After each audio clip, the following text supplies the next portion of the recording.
I have no idea if this is focused or not. I can't really tell. It's a really gloomy day outside, so like the lighting is like really bad, but yeah.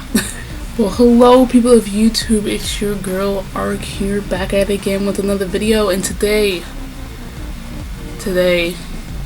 I need to tell you guys about my struggles about car buying, because oh my god, was it a struggle to get this car. So let's travel back to the before times. Now, I went from not having a car to now having a car, paying insurance, and that change happened so fast-ish. Like I wasn't ready for it. I didn't think I would get a car at this point in my life, but now I have one. And the only reason why I managed to get a car now is because unemployment. When I had lost my job and I filed for unemployment, and then all that money from the days I wasn't at work accumulated, I got all that money at once. And I had enough money to where I could purchase a car for myself, pretty much. I used one. Okay, I used one. Now, up to that point, I didn't really know much about cars. I wasn't driving it much every day. Like, you know, I look for a vehicle now. And I don't know a lot about vehicles, so I was really just going in blind. And I was like, hopefully this works out well for myself. I pretty much stayed on Car Gurus and some other website looking for cars, but I mostly stayed on Car Guru or whatever, and I put in all my filters of what kind of cars I wanted and blah blah blah. And man, it's kind of hard finding a car that doesn't have like over 100,000 miles on it for a decent price, obviously. So there was this one day where I was on Car Gurus and I saw this listing for a blue Nissan Versa hatchback. And I knew that I wanted a hatchback vehicle because I like the subcompact type car. Is it a subcompact? I don't know anything about cars, okay? I just know it was small, but it wasn't sedan. I knew I didn't want a sedan. I wanted something more like a hatchback. So that's really my main goal of what I was looking for. The car I really wanted, honestly, was a Honda Fit. But couldn't really find those. It was really hard. There's a lot of Nissans, so I tell you that. And of course, I believe that Nissan Versa is like the more cheaper end, more starter end of car type person vehicle thing. So of course there was a lot of Nissan Versas and a lot of Nissan Sentras, I think. Anyway, that does not matter. I came across this blue card and it was listed for $6,000 and it had like 80,000 miles on it. And I was like, this is almost too perfect, because a lot of cars I was finding that had decent mileage and a decent price were usually a manual car, and I can't drive manual. What I look like? Okay, so I was skeptical about the car, but I let that car sit on the back burner for a really long time, and I was looking at other cars, and then I was like, I should really just like look at this car. And the car was not where I was, like not where I live, so we had to drive out like maybe I think 30 minutes, maybe less, to go look at the car. So eventually one day I made the appointment to look at the car. I was not confident about getting this car because I already previously had gone to look at another car and it just wasn't it, you know.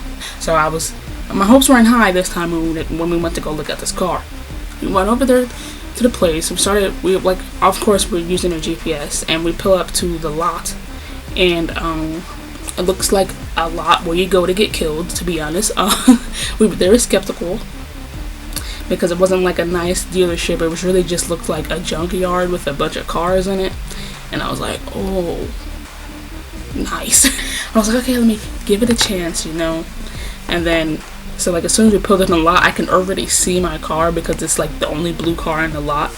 And I was like, okay. So we go and talk to this very Russian looking man. And I told him what car I wanted to look at. And we get in, you know, it smelled like cigarettes in there. But, you know, it was a little dirty, a little used. But, you know, I took it for a test drive. Very nervous, by the way. It's nothing more nerve-wracking than driving a car that you have yet to own. You know what I mean? Like, I'm like, if I wreck this, then you breaking it by is what I imagined it. So I was just like, scared. So I took it for a test drive. Test drive went fine. It drove like a car. So I brought the car back to the lot, obviously. Didn't just drive off with it. And my mom was with me, so we had a really long discussion about the car and like, is it good enough? It seemed decent enough. It almost seemed too good to be true, to where we were like, I don't know if we should get this car or not. And I was like, I don't know if I should get this car or not, to be honest. But yeah, I mean, everything about the car seemed fine, other than like, there was a headlight issue, I think, and the side mirrors didn't move, like with the button, they didn't move. So I think that was all the problems with the car, really. Other than that, it was just very dirty. So then I told the guy, we told the Russian dude, like, hey, the car has this and that third of a problem, blah, blah, blah. And he was like, I'll knock $100 off for you so you can get that fixed. And I'm like, okay, sure, whatever. And I'm looking at the Carfax, you know. I always see the commercial, never really knew what a Carfax was. So we looked at the Carfax, and I believe it said the car was in an accident. I mean, the car didn't look like it got into an accident, really. There's some bumps and scratches on the car, but that was just minor stuff. I didn't really mind. So pretty much, we ended up buying a car for him for $6,000. And yeah, I never felt so unsure in my entire life the moment I handed my money over to this man. But yeah, so then now the car was officially mine, because, you know, I paid outright for it. And then now was the struggle of getting this car home, because I have never driven on the highway before, and I have anxiety up the booty. So I was like, I don't want to drive on the highway, I'm too scared. And plus, not only that, but on the way driving to this dealership, I saw someone get rear-ended, and that's not something you want to see the day you're going to go get a car. We take the back roads to my house, and everything was fine, perfectly fine. I took so many pictures of my car, I was proud of it. And yeah, and then I think 2 days later ish is when the check engine light came on. Now mind you, none of the codes were on when I test drove it, so of course when I got it home, the check engine light came on. Okay, now I still know nothing about cars at this point in time, so I don't know what the heck a check engine light means, other than this car is about to explode. So I didn't really know what to do about that, so I googled all the various things it can mean, and some of that was really bad, some of it was really simple. Didn't know what to do, so I booked an appointment to go to the Nissan dealership for the car so they can check it out. So a few days before my actual appointment at the Nissan dealership, I went to AutoZone to replace my headlights, and I saw that you can check your engine light there for free. And I was like, okay, I'm gonna try that out. So he handed this device and was like, plug this into the car, turn it on, turn it off, do a flip, something like that. And I was very confused, but I tried my best to do it.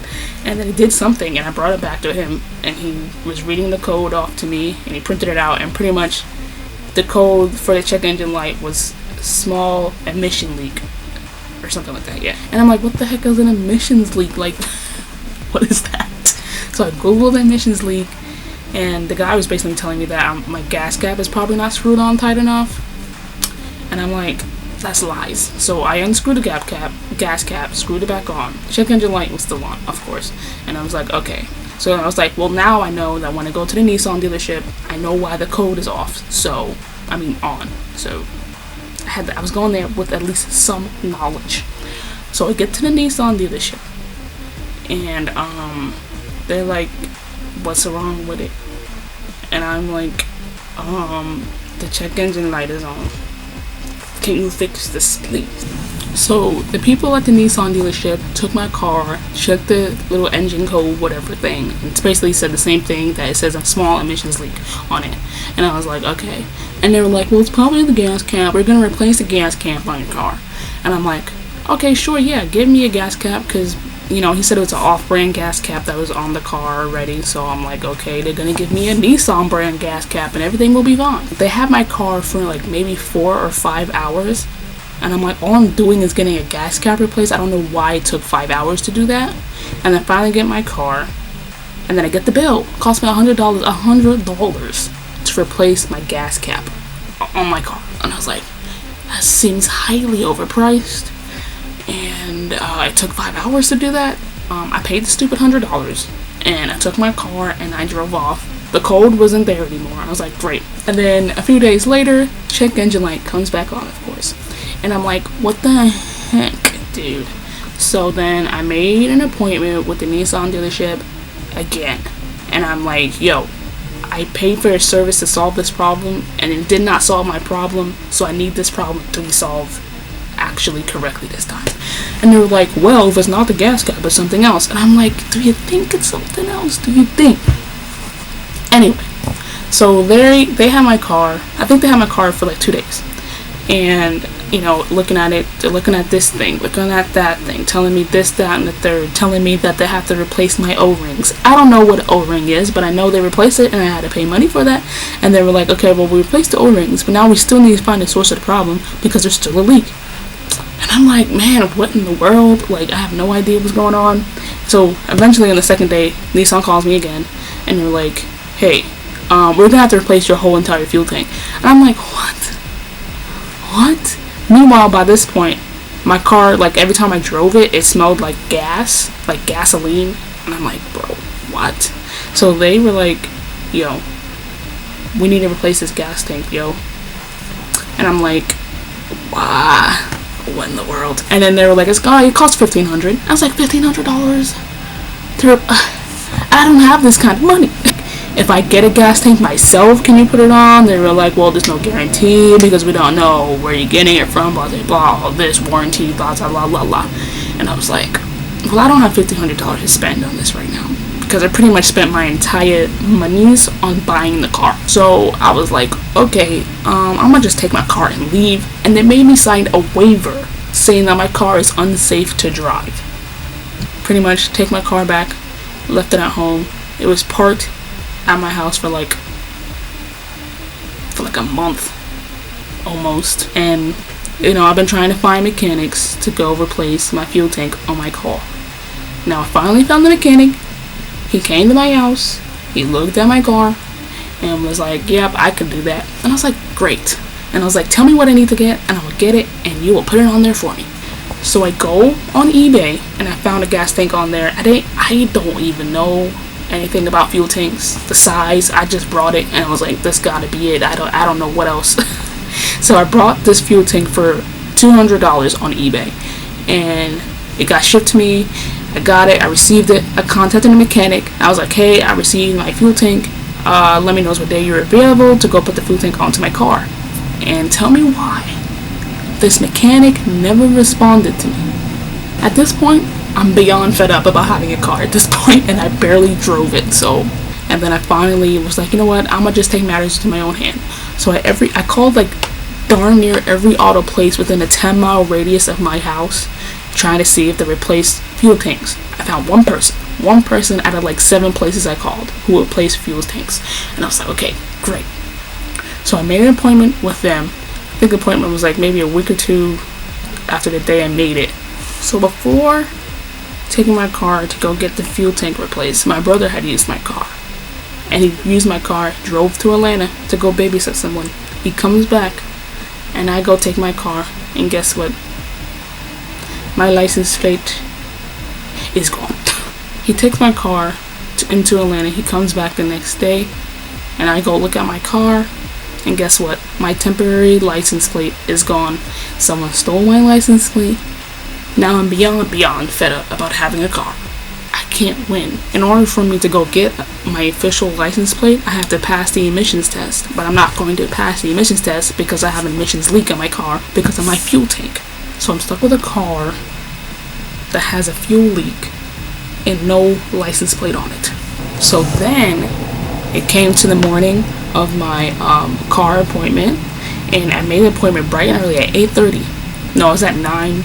It was at 9 a.m. and I woke up at 8:30 to go take my car. And I got into my car, turned it on, engine would not start. It just kept, I don't know, making all these noises. And I was like, what the heck happened to my car? I'm like, there was no other times when that never happened to me before until the day I need my car to go get my fuel tank replaced.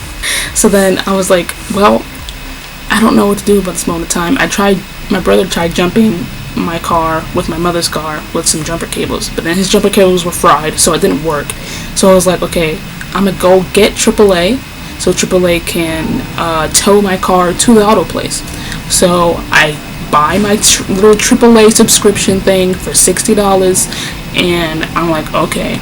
And then I call AAA to go get a tow truck, And then they were like, well, since you just made your account, we're gonna charge you $50 for this tow because your account's still pending. Well, tows are supposed to be free, but since my account is still pending, I can't get a tow unless I pay $50 for it. And I'm like, yeah, no, I'll wait the 3-day business day period. So here come Monday. It's like Monday or Tuesday. I call AAA again. I was like, hey, I need a tow truck to go tow my car to the auto place. And they were like, okay, yeah, we'll do that. So then I'm waiting for the person to come. The person shows up. He shows up in just like a van, not a tow truck. And I was like, I ordered a tow truck. Like, what is this? And then he was like, oh, we're going to try to jump your car and see if we get it working. But I'm like, if you try to jump it and it doesn't start, then I have to wait for a tow truck. This just defeats the purpose.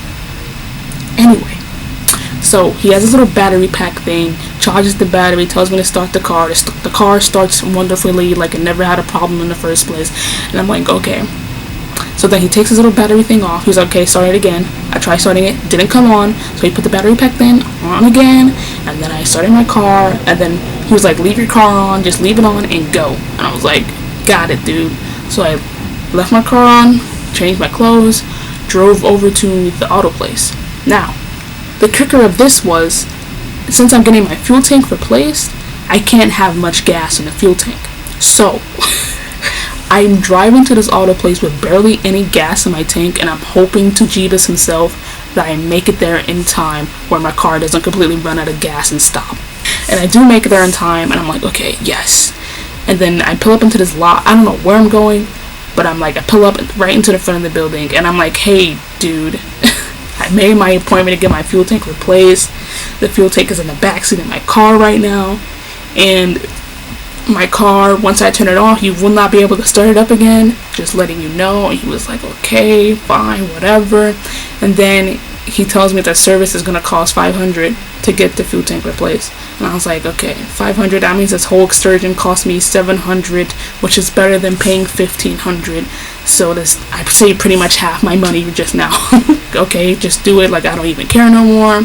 So then they had my car overnight, and then they call me, tell me my car is ready, and I drive to the auto place. Well, I get dropped off at the auto place, and then I go look at my car just sitting there in the parking lot, all lonely. And I was like, that's okay. Well, are you gonna give me? I told the guy, I was like, are you gonna give me a jump because I can't start my car? He was like, your car starts fine. I was like, are you serious? And he's like, yeah, go turn it on. And I turned it on, and it turned on. And I was like, what? I don't know anything about cars or what caused what. I don't know. I don't care. My car turned on, but then now. The problem was, again, is that since there's a brand new fuel tank on there's no gas in it. So he was like, you really need to go to the gas station right now. And I was like, yeah, I'm gonna go. So I'm going to the gas station. Well, I'm getting ready to leave to go to the gas station. Then I realized that the man took the old gas tank that was previously on the car and put it back in the box and put that box back into the back seat of my car. And I'm like, dude, I don't need this gas tank. He was like, do you know how to dispose of it? I'm like, no. And he was like, well, yeah, then you don't need that. I was like, why would you put that back in my car? And so the inside of my car smelled completely like gas, which was the problem that I was having before, because I'm like, what if there's still an engine leak, but I'm just smelling the gas that's already in the seat of my car? Like, it was just too much.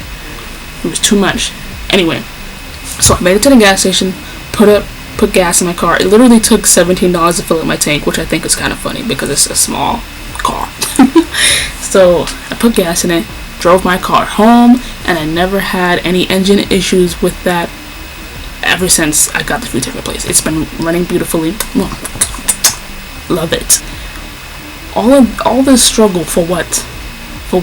And I'm just like, had this man at the dealership told me what the problem was beforehand, I would have avoided all this heartache.